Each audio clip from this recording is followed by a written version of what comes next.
Olá pessoal, sejam bem-vindos ao canal Português à Mesa.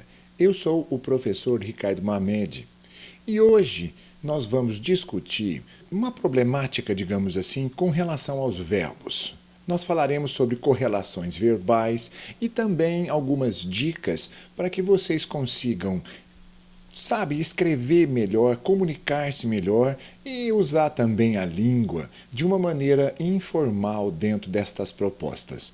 Vamos partir para os nossos questionamentos e vocês vão deixando depois os comentários e as dúvidas, porque várias virão. Quando o assunto é verbo, a coisa não se esgota. Vamos começar aqui olhando o primeiro exemplo. Isso é chamado correlação verbal. Correlação verbal é quando você precisa usar corretamente os tempos verbais para se comunicar bem. Eu vou te dar uma dica, ok?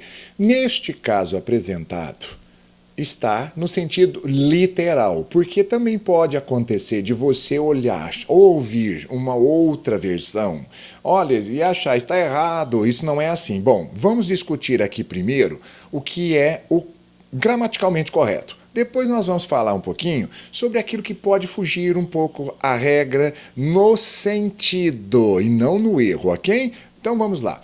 Se você escutasse alguém dizendo se eu fosse você, na nossa gramática é chamado pretérito imperfeito do subjuntivo.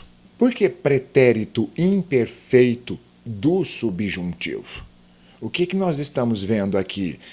É aquilo que nunca vai se realizar, porque esse nome, subjuntivo, já traz uma proposta hipotética daquilo que não é o fato real, acontecimento. Se você diz se eu fosse você, quer dizer, eu nunca vou ser você.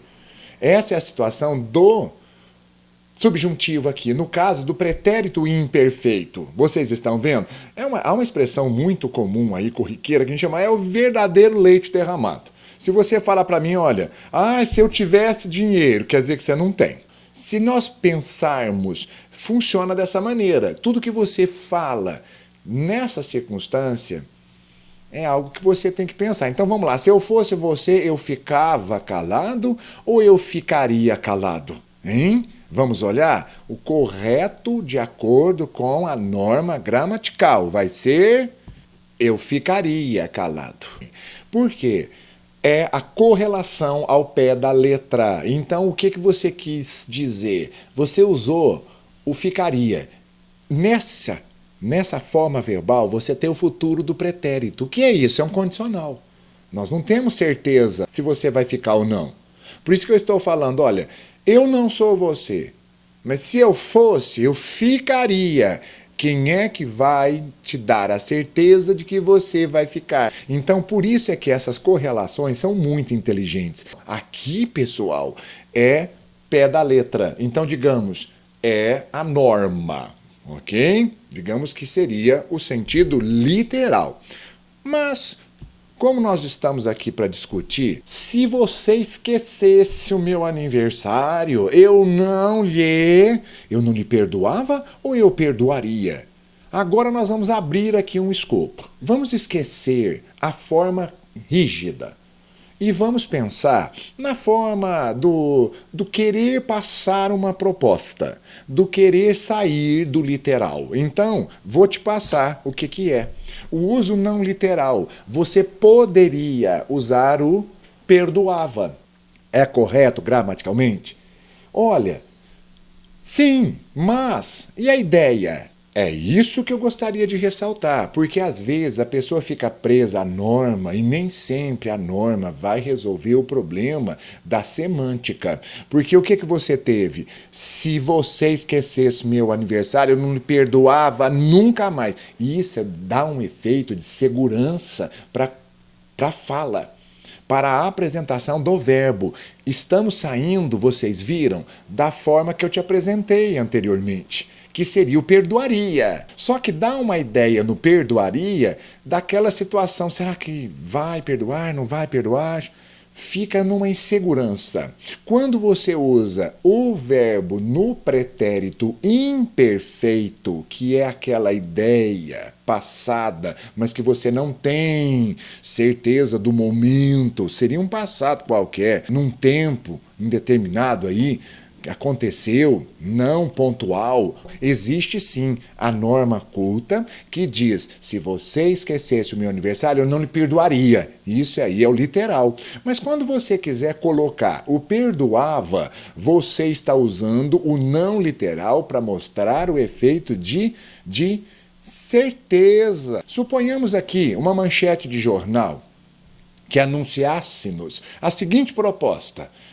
Muito comum, não é, gente? Comum demais nesse país. Enfim, combustíveis, não é? Fala combustível, você já sabe, lá vem aumento. Combustíveis aumentariam novamente na próxima semana. Ai, se isso fosse verdade! Quando nós escutamos isso, o brasileiro já começa até a sorrir. Porque o que você escutou? Aumentariam? Você já percebeu o que eu quis te falar. Talvez não, mas não é não. A verdade é outra. Isso é uma hipótese. É uma hipótese, é um clima criado pelo... Vocês estão vendo? Futuro do pretérito. Você fala, mas o que é o futuro do pretérito? É o nosso condicional.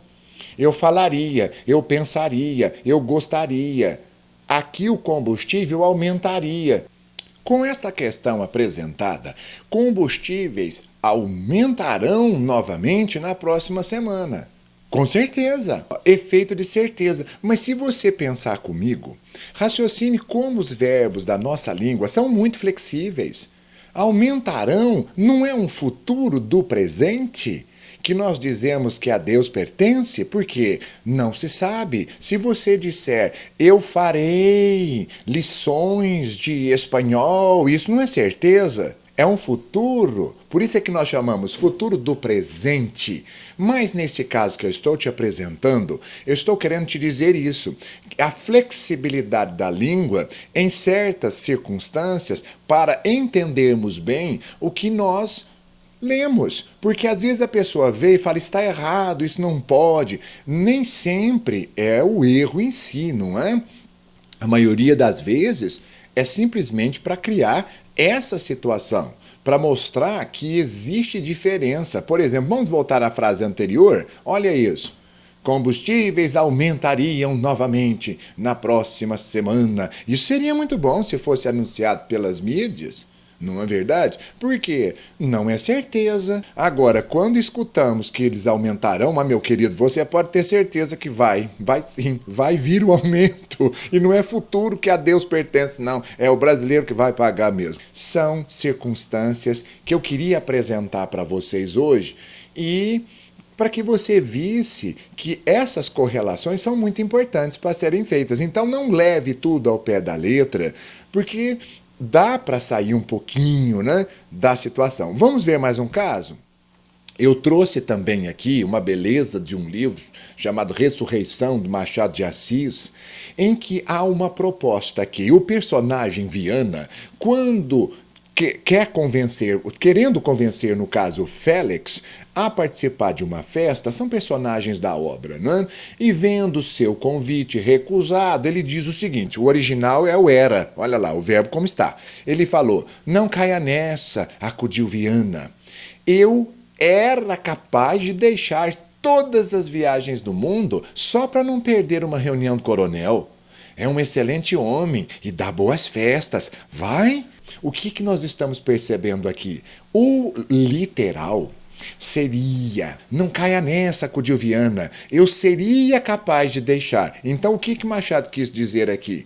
Ele quis dizer o seguinte, eu vou com o verbo era para dar certeza de que ali é bom. Vale a pena nós irmos a essa festa. Se você falasse eu seria capaz, quer dizer que você não deu certeza de garantia, mesmo sabendo que o evento era muito bom. Quer dizer que, quando então formos colocar verbos e fazermos correlações, nós temos que começar a pensar muito. Dependendo do que é passado, a interpretação ela é muito bem-vinda. Vamos fazer mais alguns? aproveitarmos os últimos minutinhos para não nos delongarmos muito. Se ela não falar nada, pessoal, mudou. Olha só, agora você está falando o seguinte, se ela não falar nada, o que vai acontecer aqui? Seria bem melhor ou será bem melhor? Vamos para o literal. Esqueçamos agora aquela situação de isso pode. Vamos pensar, se ela não falar nada, quer dizer, ela ainda não falou. Você está vendo que agora você está no futuro do subjuntivo. O que é o futuro do subjuntivo? Ela pode falar. Porque você está me dizendo se ela não falar nada. Então quer dizer, pode acontecer. Ainda não aconteceu. Olha o subjuntivo. E aí, o outro lado? O outro lado é o indicativo. Como que você completa? Pela lógica da ideia literal. Será bem melhor. Sabe por quê? Olha a diferença de aumentarão. Olha lá, os combustíveis, percebeu? Aqui não. Aqui você não está falando não literal. O que você diz? Se ela não falar nada, será, vai ser. Então quer dizer, você jogou a proposta para frente, agora a Deus pertence. Por quê? Quem te garante? Vocês viram só? Não há garantia. Ali, no caso do combustível, vocês viram o efeito de sentido que deu? É certeza que nós vamos pagar mais caro. Aqui não. Aqui eu não sei se essa mulher vai falar. Vocês estão vendo? Então olha aqui, mais um pouquinho, vamos mais um pouquinho. Se você tivesse feito, tudo bem, os dois são iguais, não? Tá. O dever, eu terei lido ou eu teria lido suas respostas? Se eu tivesse feito, lembra do tivesse? Todos os verbos que tem esse ser aí no final são situações que você não deixou a desejar. Só se você tivesse feito, quer dizer que você não fez. Hoje não há mais o que mudar suas respostas. Então, o que eu coloquei? Coloquei uma forma composta, que é um futuro hipotético. Por isso que é chamado futuro do pretérito. É algo que você não fez lá atrás. Só que agora, o que vai acontecer? Eu não tenho como ler, porque você não fez. Então você tem um pretérito mais que perfeito ali para frente, não é? E aqui o futuro do pretérito composto. Vamos seguir mais um? Exijo que você venha trabalhar à tarde ou venha. Aqui também existe uma problemática da correlação verbal. Vamos fazer juntos? Essa é mais fácil. Nós sabemos que é o venha, ok? Porque o venha, nós temos o exijo, por isso nós falamos presente do indicativo, é o fato agora. Que você venha, eu estou te colocando no subjuntivo, mas no presente, mas não estou te dando, é uma ideia hipotética. Olha, eu exijo que você venha. Será que ele virá? Existe também esse balanceamento aqui entre os verbos. Vamos ver outros? O patrão ordenou que o rapaz fale ou falasse. Falasse, aqui no caso, fale. Qual você colocaria? Olha, então, o patrão ordenou, ele exigiu, não é? Que o rapaz... Será que como que vai ser isso? Vamos ver a resposta? Você já sabe. Falasse. Vocês estão vendo? Ninguém pode obrigar o outro a fazer o que o outro não quer. Então, por isso que ali é o falasse. Olha a ideia do subjuntivo, de novo. O imperfeito é o passado, que aquela situação você fala, bom, não tem muito o que fazer, não é? Tudo bem? E agora, essa última questão, para discutirmos e fecharmos aqui a nossa aula. O rapaz fez, olha o passado de novo, pessoal. Esse passado aí, fez... Eu fiz, ele fez, é chamado pretérito perfeito. Pretérito perfeito é um tempo definido no espaço acabado lá. Então você fez, fica ali no passado, né? E você fez um resumo, então quer dizer, a coisa já é passado. Que você leu na semana anterior ou que você tinha lido. É muito pouco usado em português falado o lera. Lera e tinha lido, nós falamos pretérito mais que perfeito do indicativo. Um é a forma composta, tinha lido, e o lera é a forma simples. Agora, o que eu quero chamar a sua atenção? Qual verbo você vai colocar? Você fez um resumo do livro que leu? Ou você fez um resumo do livro que tinha lido? A situação é essa mesma, não se espante não. É tinha lido. Porque esse tempo verbal, ele é exclusivo lá de um passado anterior. O livro você já tinha que ter lido antes, com certeza, para fazer o resumo. Como é que você vai fazer resumo sem ter lido o livro? Vocês estão vendo? Então, o que você pensa? Eu tinha lido o livro. Isso você fez num passado anterior a fazer o resumo. Por isso é que muita gente se confunde em português e põe leu. Não, senhor. Tinha lido, aconteceu antes do verbo fazer o resumo. Entendeu? Simples assim. Não é? Complicado um pouco, mas vale a pena atentarmos para não fazermos nada errado com referência aos verbos. Muito obrigado por ter me acompanhado até aqui. Um grande abraço a todos e participem, mandem suas dúvidas, suas sugestões serão atendidas. Muito obrigado, até o próximo vídeo.